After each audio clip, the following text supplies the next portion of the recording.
Hello, welcome to the second Buncast from Area Shifted Bun. My name is Mike. Today I'm joined by Alan and Mike. Guten Tag, meine Freunde. Hello, people. Today we're going to be talking about adaptation. This is in light of the M. Shyamalan debacle, which is The Last Airbender, his adaptation of the anime series, which seems to have gone down like a brick. So I'm going to be asking the people here, what responsibility do the directors and writers have in adapting well-loved material? Who'd like to come in first with that? I would like to say that I don't think they have any responsibility. Really? Yeah. So do you think the film should be its own thing? If you talk about responsibility, I don't think a director has a responsibility to the fans do what they want. You know, I think the director has to be their own person and just forge ahead with their own project and do what they think is right. Here's the thing, though. I mean, if you're getting a director to do over a series in a way that is hugely unpopular, it's not just going to alienate the main people that would have watched it anyway. Because I mean, are existing fans of a franchise or a comic or whatever not the main people that are going to come and see your film when it's finished and released? Well, you're thinking about it from a commercial viewpoint, though. I'm talking about it from like a creative viewpoint. I think look on every single film and adaptation. Film isn't a pure art form. You have the screenplay. Every film's an adaptation of that, and it's not like reading a book. So I think the director always has just keep in mind their own sort of sensibilities and try and be true to themselves and not make other people happy. Would you try to say then, I mean, thinking about likes of Blade Runner based on, of course, Do Androids Dream of Electric Sheep? I mean, that's completely not the book in any way. So are you saying that maybe Ridley Scott came in with a vision and then just ran with something, and it just so happens to be an adaptation or so-called adaptation of the book? He has no responsibility to it. It's not that it just happens. It's not that it just happens to be an adaptation. It's just that I think filmmaking should be an organic process, and I don't think you should be stuck in a certain place. I do think that definitely the filmmakers should think, well, are we doing it better than the source material? That's the question. If it's not better, then you definitely stick with the way things. Like Batman '89, a lot of people complain that the Joker was made the character who killed. Oh, spoiler alert! I think everybody knows that one by now. Batman's parents, right? Where in the comic books it's Joe Chill. I didn't have a problem with that, but a lot of people did. I think it's Blade Runner is quite an interesting one because I mean, with talking about that as an adaptation, that you could argue that is maybe not an improvement on the original, but it does add in the whole sort of film noir aesthetic that was never in the book. There's never any suggestion of that, as I recall. Well, what about taking another example, looking at The Shining? And I know some of you have talked previously about that as an adaptation. Of course, Stephen King famously doesn't like the film. I think he did his own. He wrote a series, was it? I think it was just oh no, you're actually right. I think it was a mini-series. I think it was a two-parter or something. Yeah, something like that. Something like that. I suppose, I mean, that was his response to what he saw as a failed adaptation.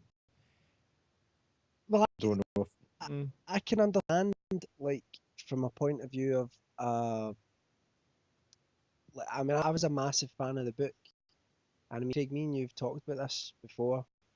I was a huge fan of the book, so I couldn't enjoy the film for a long time because I expected it to be the book. But once I got away from that and decided, no, it's its own thing. It's inspired by the book. It's an adaptation. It's been adapted from the book, but it is its own thing. Then I love the movie, and I think it's fantastic.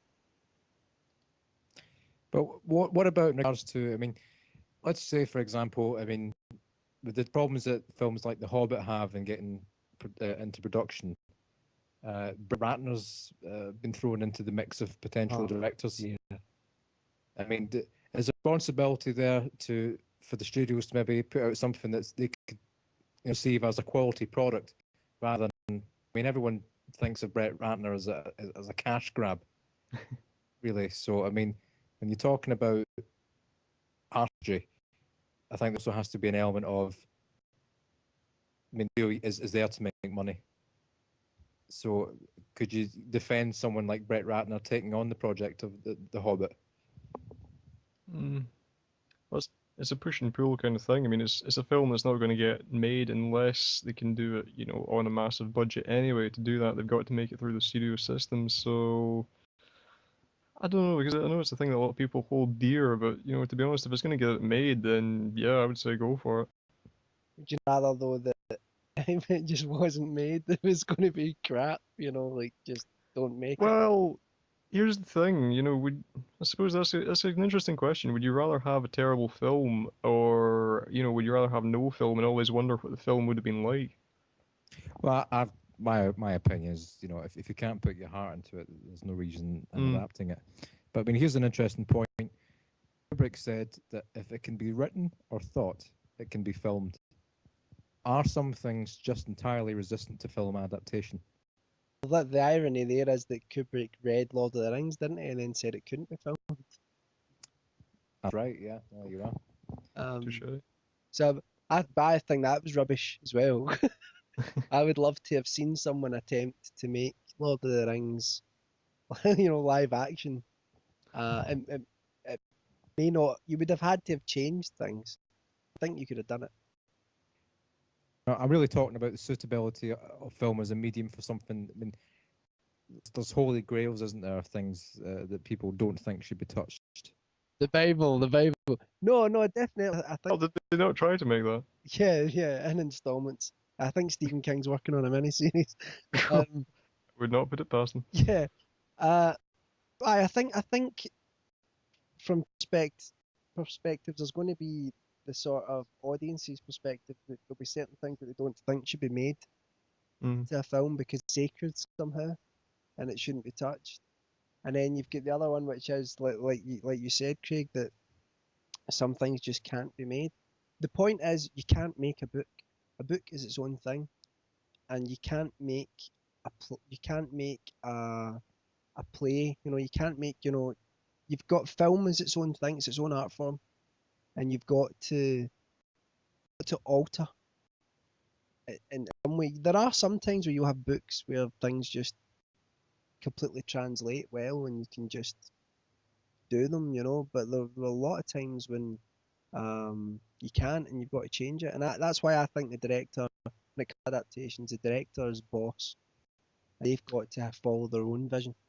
Well, I mean, who was it that was saying the other day that, you get a lot of particularly comic book adaptations these days where they've just been using the comic book as a storyboard, it's like a direct lift almost. I mean, how does that play into it? I mean, it's still a point in making a film if it is just a direct lift from the comic. No, not well. Suppose you could make the argument that you end up with reaching a wider audience. The argument a lot of people would have for remakes.